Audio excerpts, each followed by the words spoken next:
بسم اللہ الرحمن الرحیم الحمد للہ رب العالمین والصلاة والسلام علی سید الانبیاء والمرسلین وعلی آلہ وصحبہ اجمعین۔ میرے محترم بھائیوں اور بہنوں، آج ہم بات کریں گے اللہ تعالیٰ کی ایک عظیم مخلوق کے بارے میں، جس سے میری مراد فرشتے ہیں۔ اللہ تعالیٰ نے قرآن پاک میں ارشاد فرمایا، الحمدللہ فاطر السماوات والارض جاعل الملائکۃ رسولا اولی اجنحہ، یعنی تمام تعریفیں اس اللہ کے لیے ہیں جس نے آسمان و زمین کو پیدا کیا اور فرشتوں کو اپنے پیغام پہنچانے والا بنایا۔ فرشتے نور سے پیدا کیے گئے ہیں، جیسا کہ نبی کریم صلی اللہ علیہ وسلم نے فرمایا، خلقت الملائکۃ من نور، صحیح مسلم کی حدیث ہے، یعنی فرشتے نور سے پیدا کیے گئے ہیں۔ یہ نہ کھاتے ہیں، نہ پیتے ہیں، نہ سوتے ہیں، اور ہمیشہ اللہ کی عبادت میں مشغول رہتے ہیں۔ قرآن پاک میں اللہ رب العزت ارشاد فرماتا ہے، لا یعصون اللہ ما امرہم ویفعلون ما یؤمرون، یعنی وہ اللہ کے حکم کی نافرمانی نہیں کرتے اور جو حکم دیا جائے وہی کرتے ہیں۔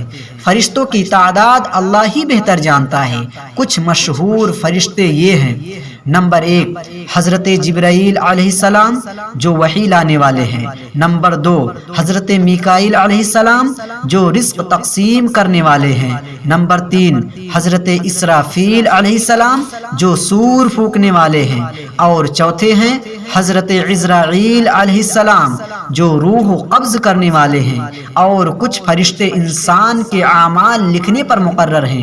اللہ تعالیٰ نے قرآن پاک میں ارشاد فرمایا، ما یلفظ من قول الا لدیہ رقیب عتید، یعنی انسان جو بھی لفظ بولتا ہے اس پر ایک نگراں فرشتہ موجود ہوتا ہے۔ میرے عزیز، یاد رکھو، جب انسان قبر میں جاتا ہے وہاں بھی 2 فرشتے منکر اور نکیر سوال کرتے ہیں۔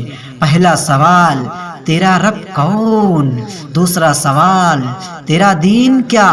اور تیسرا سوال، تیرا نبی کون ہے؟ اگر ایمان والا بندہ ہے تو صحیح جواب دیتا ہے، اور اگر ایمان والا بندہ نہیں ہے تو وہ جواب نہیں دے سکتا۔ فرشتے مومنوں کے لیے رحمت اور مددگار بھی ہیں، جیسے غزوہ بدر میں اللہ تعالی نے فرمایا، اذ تستغیثون ربکم فاستجاب لکم انی ممدکم بألف من الملائکہ، یعنی اللہ نے مومنوں کی مدد کے لیے 1000 فرشتے نازل فرمائے۔